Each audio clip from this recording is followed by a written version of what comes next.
Hi, everybody. This is You Don't Owe Me Podcast, and I'm your host, Juliana J. And this is the follow-up to Trusting Yourself, so Chapter 2. I wanted to talk a little bit more about ways to really change your beliefs about not trusting yourself. So we did a whole series on, not a series, we did a whole podcast on not trusting yourself. And that was part 1. And I'll put a link in the description. But what we were talking about there was things that happen in your life that cause you to not trust yourself. And they can be big things, like being abused on some level, to very small things like missing something in school and then never getting, like I used the example of fractions. If you were sick for the week or month, they discussed fractions. And so then when it was reintroduced in 3rd, 4th, and 5th grade, and so on, you never got a grasp of it because you missed that instruction. And so therefore you don't trust yourself when doing math or things like that. Or counting change or whatever it may be, or even small things like you painted a picture or something and you showed it to somebody and they were too critical or didn't care, and it created some self-trust, some lack of trust within yourself that you could be good at those things or do those things well or know what you're doing. And it can really bleed out into everything. If you have some problems trusting yourself, which I think everyone does on some level, it can bleed into everything else. If you don't trust yourself in, say, how you communicate to others, then you might not also trust yourself when you're planning a dinner party, or maybe you're at the store and you're trying to decide what pants you should buy for an upcoming interview, or, maybe you don't trust yourself in, what you might write down in your job, in your CV or your resume, or you don't trust how you're communicating to others. You really don't trust your knowledge base, because if you can't communicate your thoughts to others, you don't trust that you can do that, then do you even know what you're trying to communicate? It just kind of all stacks on top of each other over time and creates this real level of lack of trust in self. I don't know if you can see right now, but the dog's under that purple blanket and the blanket keeps moving around. So if you see that, it's not an alien, or there's no person behind me. That is a little miniature dog. See, I think you can see her tail sticking out of here. There's actually a cat and another dog in here right now, but you can't see them either. Anyway, so don't be alarmed. It's not an alien or anything like that. So I wanted to talk about some things that I do to sort of work on my self-trust issues. And one of the things I do that I think is pretty powerful for me is to imagine, like, something will happen during the day where I've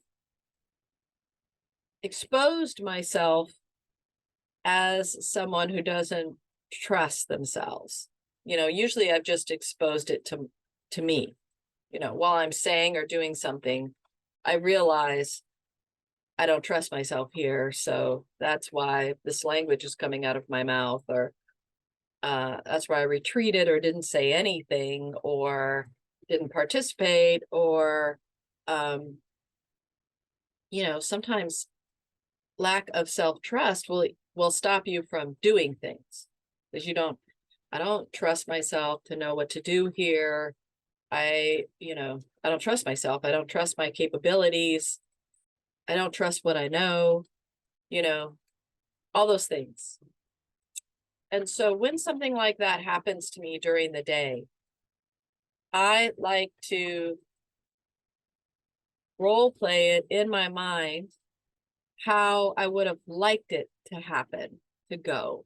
So let me pick an example. Okay, so, and this is a little bit of a slippery slope, I want to say, because you don't want to start overanalyzing everything you do so that now you've become super self-critical. This isn't what it's about. It's not about being self-critical. It's about, like, you know, starting this podcast for me, right, was a huge step out of my comfort zone. I just really felt like if I feel this way, other people must feel this way, and we should be talking about it. It's important that I started it, but I had to really step out of my comfort zone to do it. And I was really afraid, really, like, I cannot express how scary it was for me to consider doing this. And I started to take these baby steps, like, okay, so I want to start this podcast. What I'm going to do is I'll just buy kind of a cheap mic and some headphones, and, I'll look at the software people might use. And, now I have these things, so I have to do something with them or it's a waste of money. What am I going to do? I took these little baby steps that sort of forced me to do something because, well, now I have the equipment. That's not an excuse anymore. Well, now I know how to use all the software. That's not an excuse anymore. Now I know what to do. That's not an excuse anymore. I do a lot of graphic arts, so, it's not an excuse that I don't have a thumbnail or whatever. But it was more than that. So you can do those physical things to kind of push you over there. But a lot of it is, I believe in the theory that your brain does not know the difference between reality or something that you tell it. And that role-playing things for yourself trick your brain into thinking that that is true and that's who you are, and that, that actually really happened. I believe it is true when you're role playing because you're trying to role play for your best self, right? So it is true, but your brain, will always try to be bringing you back to this comfort zone of, even if your comfort zone is uncomfortable, at least you know it, right? So if you're stuck in what you think is a dead-end job and you want to move on, but your brain, and do something totally different maybe, but your brain wants you to stay in that comfort zone because that's what you know, and it's easy, you can do it even though it's not great and it's not fulfilling and you're not enjoying it. There it is. It's, you know how to do it. You know everything about it. It's easy. Why step out of that, and it's in role playing, I think you give your brain the ability to imagine what's out there. So if you're in this job and you want to get a different job doing something else, I would always, when I was commuting to the job I didn't like, I would be role playing to myself what it would be like to have the job I do want or be in the place I do want, and what are some of the things I would say, and what would my office look like if I had an office, and what would I do? What would I say? Who would I work with? What would I talk about when we weren't talking about work? And what accomplishments would I have at this job? And all that. And I would do that day after day after day after day. And it would sort of be the same kind of role-playing situation. Of course, I'd be at that job that I liked and but it might be like, oh, I'm going to ask some coworkers out to lunch in this scenario I'm creating in my mind, and what would that look like, and where would we go, and just role played it, but not in a way where I went, man, today I said this really stupid thing at work, so let me just self-criticize that was a stupid thing you said at work. What could you have said? Well, why didn't you say this? And why didn't you say that? How dumb, you didn't bring up this. That's self-criticizing. That's not role playing or just imagining your life in the space that you want it to be at, day after day, whatever that is, maybe you want a relationship. Imagine what that's like. What would that person be like? Like if you went out to dinner with each other, role play that. What would be your like perfect scenario? But don't hold actual life up to your perfect scenario, because that's not always blends well, right? Like, for example, I'm adopted. So, and I always knew I was adopted. And it's really an amazing gift to somebody if you're an adoptive parent. And thank you so much for being there and doing that. It so matters, so matters. But I was an adopted kid, and the whole time that I was a kid, I would always imagine what, the biological family was like, and so of course in my mind, you really blow them up into this perfect thing, like, oh, I like to travel, so my biological mom, she loves to travel, and she loves animals, and she's like a famous artist because I love doing art, and she listens to all this super cool music, and she does all the like. They built her into a person that would not probably exist because there were no flaws, right? She had no flaws. Everything was just like the coolest stuff I could imagine, you know? And so nobody I meet, if I was to meet that biological mom, they would not match that description because I have created this thing that doesn't exist. So you would not use it to criticize or judge, my actual biological mom. She comes with her own set of cool stuff I probably don't know about, or, whatever she's done in her life or worked through in her life, or whatnot. She comes with something different. And so to hold her up to this fake standard I've created would not be the right thing to do. So you don't want to do that, but you might want to do stuff like, if I was in a relationship with this person and we were trying to figure out what to make for dinner, what might that look like? What would this person do? If I came home and I was really sad because something horrible happened at work, what would this person do? And kind of imagine those things, or what would you do? What would you do if your partner came home and they had a bad day, so it's kind of trying to figure out, role play within yourself.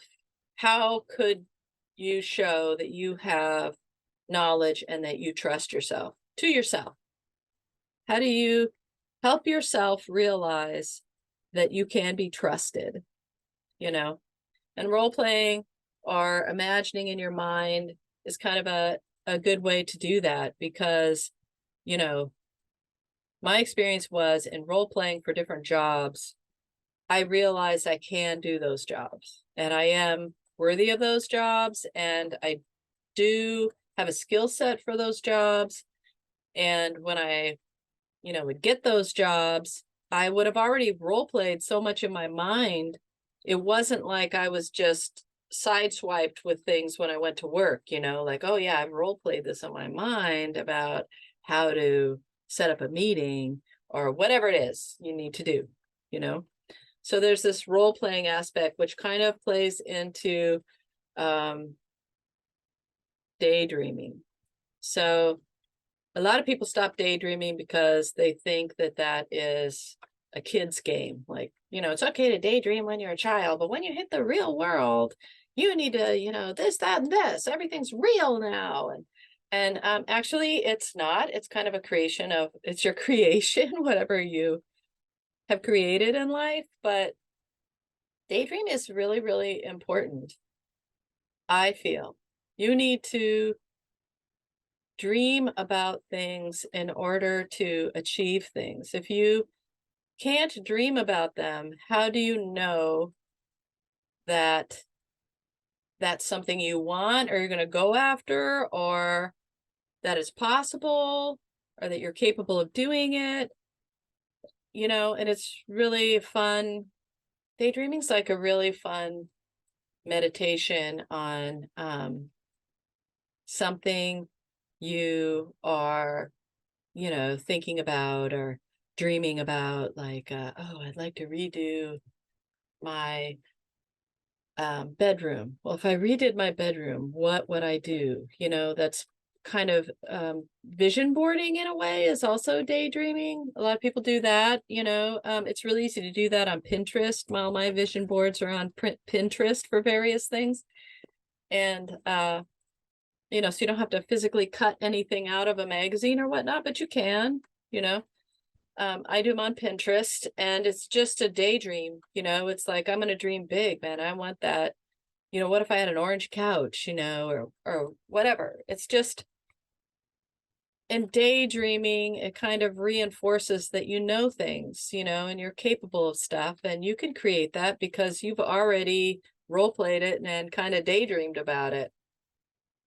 I think those are important, as well as the other things we talked about in episode 1, which was writing down where you don't trust yourself every time it comes up, and then looking at that and really realizing that it's only one problem.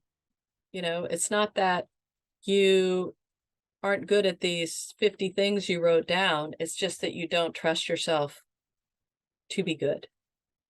It's just really one thing you have to work on when it all comes down to it.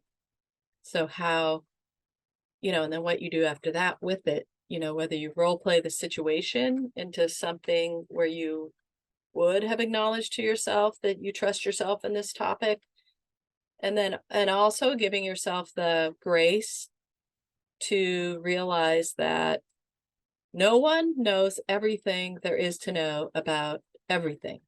If they did, scientists wouldn't spend their whole lives learning. Once you got your PhD, it'd be over. You know it all now. That's it. There'd be no need to write another book or do any more research or learn anything. No one will ever know everything about even their specialty. So you can be rest assured that you don't have to know everything to trust yourself in your knowledge base.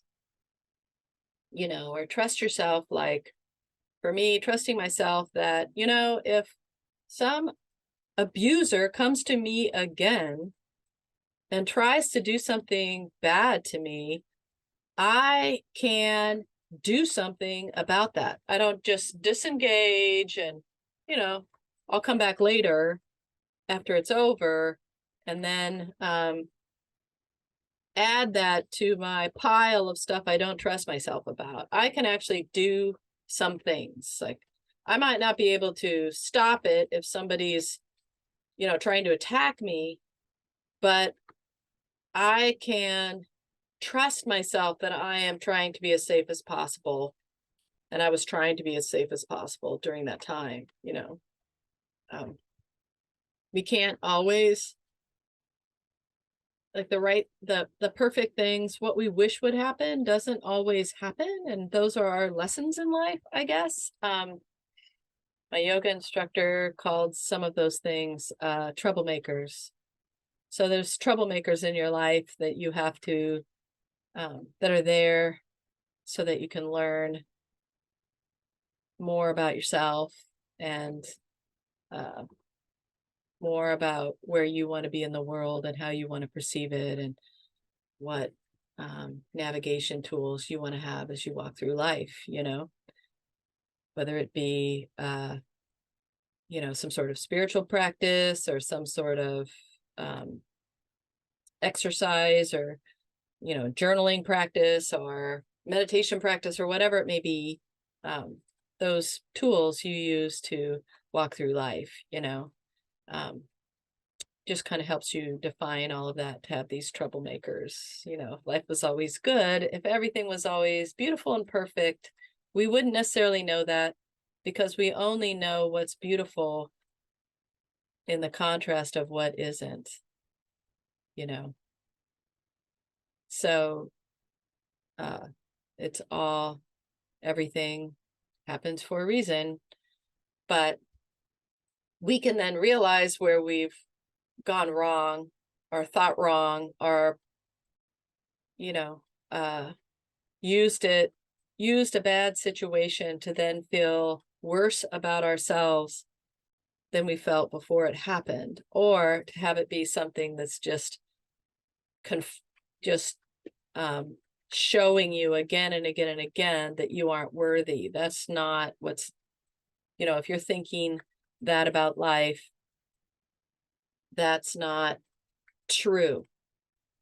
That stems from you not trusting your beliefs of self and other things, of course, but we're talking about trust in self.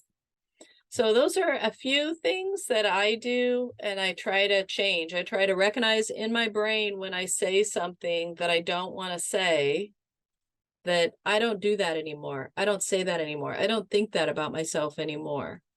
And then now I'll actually even, like, I might do something that I'm trying not to do anymore, or say something I'm trying not to say about myself, like maybe it's making fun of myself in a negative way, like making fun of my vulnerability that I am really insecure about, which is in a sense just telling me I can't be trusted to myself. I try to stop that. And I might even say something after it, like if I say something really self-deprecating about myself, and then say, but I'm trying not to do that anymore, or I shouldn't have said that about myself. I have a frustration with this, but it's not a defining quality to be something I don't like. It's something to change or figure out, or decide I'm overreacting on it, or it's a societal belief that I don't need to subscribe to, or whatever it might be. Like I'm really trying to do that with judging people.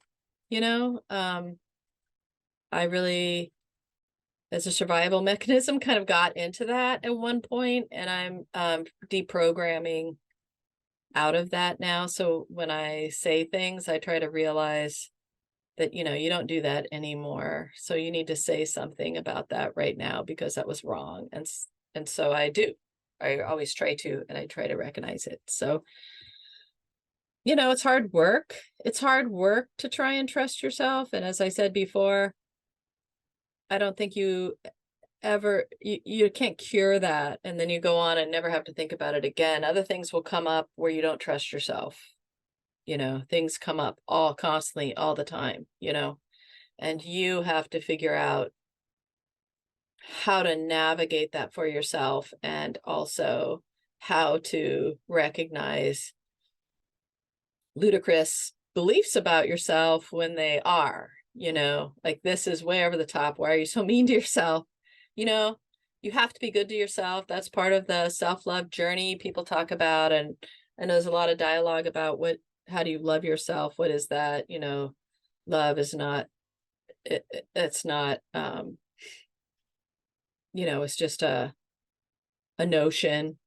It's not anything real. And I do, for lack of language to talk about self-love, we use that term self-love, which I think really has a lot of value. Honestly, you do need to love yourself, and in loving yourself, you have respect for yourself, you have confidence in yourself, you trust yourself, you like things about yourself, even though what you're working on, you're not self-defeating all the time. You're not trying to make yourself look bad in your own eyes all the time. You're giving it to yourself.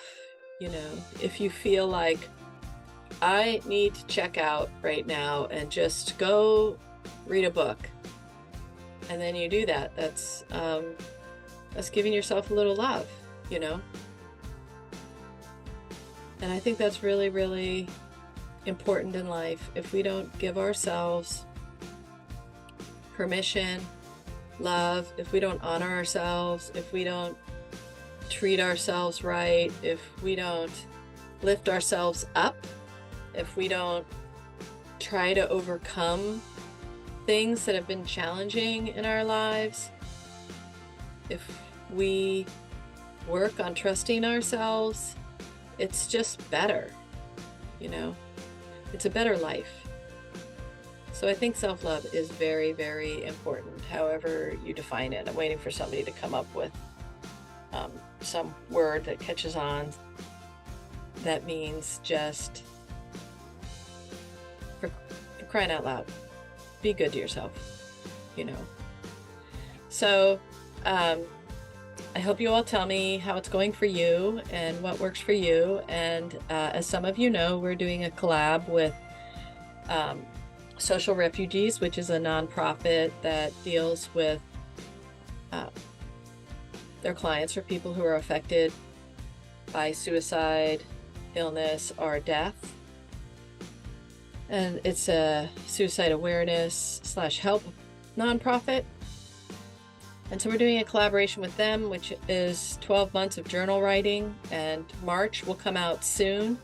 And it will kind of touch on this subject of trusting yourself, but you know, it's not something you can really solve in a month's time. So hopefully the journaling project will move through that and come back and touch on it time and time again and give you some foundation by the time the year is out. If you haven't been participating, it's totally okay. You can jump into that journal project anytime, but keep an eye out for the March prompts, writing prompts, which will be coming out soon.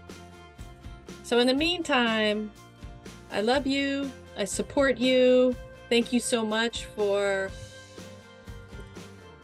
listening to me, for watching me on my channel, for subscribing, for liking. I so appreciate all of you. I am so thankful that you're all here taking this journey with me, and I wish you all the love and joy. So have a good day or night or wherever you are, and I'll see you in the next one.